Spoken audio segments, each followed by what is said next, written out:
Hi, Mr. and Mrs. Chapman. Thank you so much for coming today. I really appreciate it. I know you guys just came from the dentist and had some major work done on both your jaws, so you won't be able to talk. But I look forward to getting your feedback later when you are able to. First of all, I just wanted to say thank you so much for taking the time to meet today. And I typically start these meetings out with just a quick overview. I sent you guys the plan before you came. Hopefully, you had a chance to read it and go over it. But then, I'll work through it today. And if you have any questions, please don't hesitate to jump in or, add any more feedback that you have. This is all information I receive from you guys. So if there's anything that needs to be changed or adjusted, as well as things that you may have forgot to go over last time we talked, feel free to jump in at any point. But first, I want to say, just kind of take a second just to say congratulations. I mean, just to commend you guys on where you're at. To be at this point in your life with the amount of assets that you have it really is. It's something to really take a moment to just commend you on. A lot of Americans today, especially as they head in towards retirement, still have a bunch of debt, and we always prefer the clients that don't have debt because we do believe that if you've acquired the debt throughout your working career, how is that debt supposed to go away in retirement? So the fact that you guys only have a small portion left on your mortgage and have just a great amount of assets is something that you guys should be proud of. So just for the first part, I want to go over the investments, and I'll kind of work through that. And when you get to investments, it really is. I try to break these up by categories, but when you say investment and taxation and all those things are sprinkled throughout. But I'm going to focus on the brokerage account and current allocations. The one thing I did want to point out is that for you guys, you do have a high concentration of water technologies, and that's easy to understand because of the ability. You've grown water technologies from a small company to what it is today, and typically would we say you shouldn't have half of your net worth tied up into one company, but in this case it makes a lot of sense, and it's not like you don't have the assets to protect if something were to happen.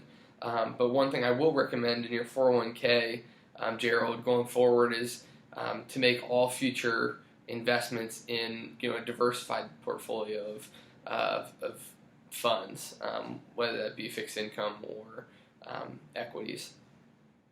And so from that, I know from our previous conversations, you guys have mentioned that you are, you can handle some risk. You want to take some of this risk because you believe that equities will have a better return than bonds in the future. And honestly, we agree with you. I mean, in the environment we're in today, bonds it's hard to get really excited about bonds. And with the net worth that you guys have, you are able to handle that risk, and you're able to handle fluctuations in value, especially when you don't have a short-term need and you're not stressing out about the values when you read the statements each month. So that, like we said, we agree with that. It makes sense, and that's something that we'll take into consideration going forward.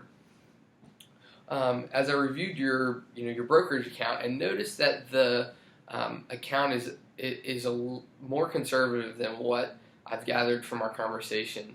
I mean, your current allocation is 50% equities, 20% fixed income, and 30% cash.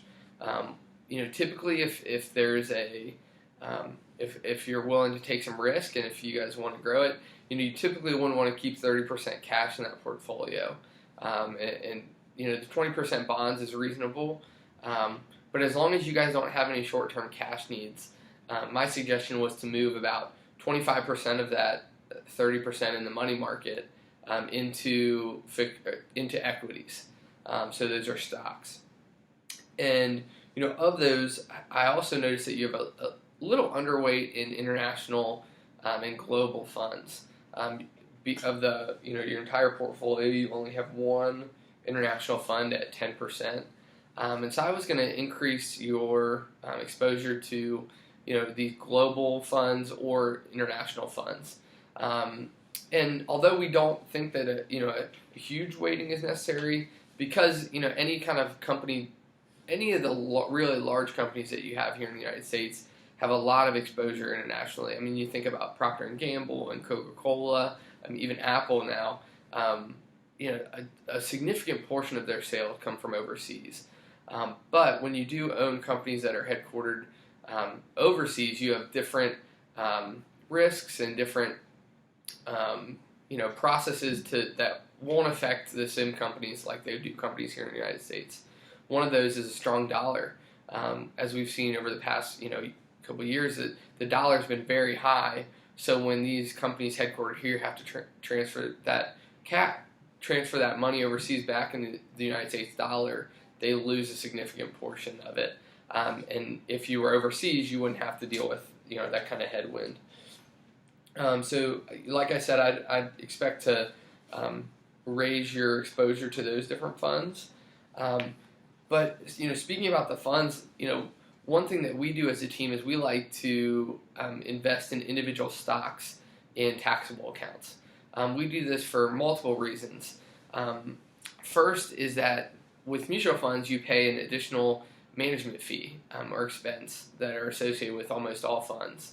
That expense, basically just paying the manager to, make those decisions, to execute the trades, to do all the, the back office type things.